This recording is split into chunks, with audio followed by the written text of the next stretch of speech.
4 Michigan families experiences domestic violence. Hello and thanks for joining us. I'm Laurel Hess and this is Comcast Newsmakers.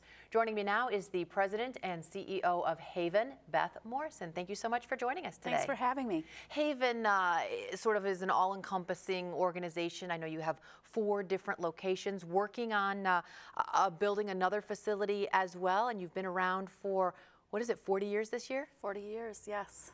Congratulations are in order. How did Haven begin 40 years ago, and how has it grown and changed over the years?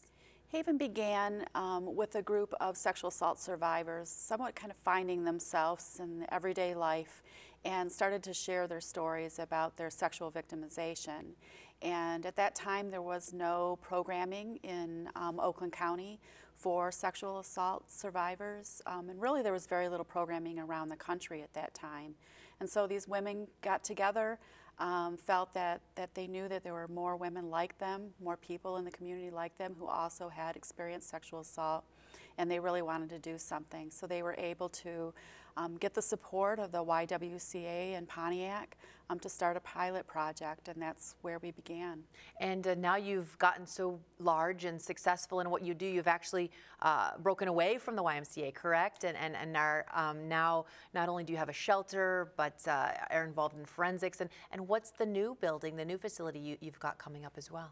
Well, we broke away from the YMCA in the early 80s when we really kind of took a life of our own, and we added domestic violence to our services in addition to the original sexual assault, and it just continued to grow since that time, leading us to several years ago really looking at what our long-term needs were, not just our facility needs, but also looking at programming and where were we headed and what was the trend and the best practices around the issues of domestic and sexual violence, and that led us to a decision to build a new facility.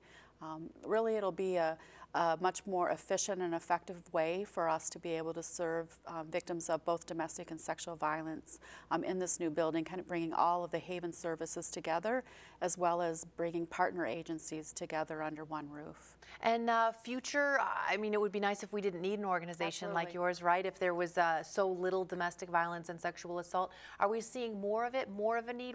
Where do you see your services and who do you see yourself serving going forward? I think the need has really stayed pretty consistent. I've been in the field for over 30 years now, and it feels like the need has stayed consistent and is just always there. I think it's a sad sign of our society that domestic and sexual violence is so prevalent, and unfortunately I don't think it's going to be going away anytime soon. But I think that what we see is that the needs are so complicated. It's just not needing shelter, it's just not needing counseling. It's having a whole kind of continuum of need that an individual might have. They might need help with legal resources, financial resources, employment resources. And so that's what our new facility is, bringing more of those resources together to offer more of kind of a holistic kind of wraparound services around a survivor to really kind of help them move forward.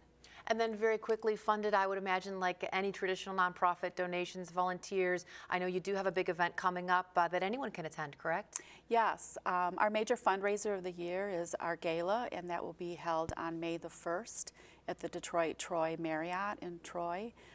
And we're real excited about it because it'll be a big part of our 40th celebration. All right, awesome. Thank you so much for joining us today. Great organization. If you would like more information about today's topic, if you'd like to donate as well, you can visit haven-oakland.org. Today's Comcast Newsmaker was Beth Morrison, the President and CEO of Haven.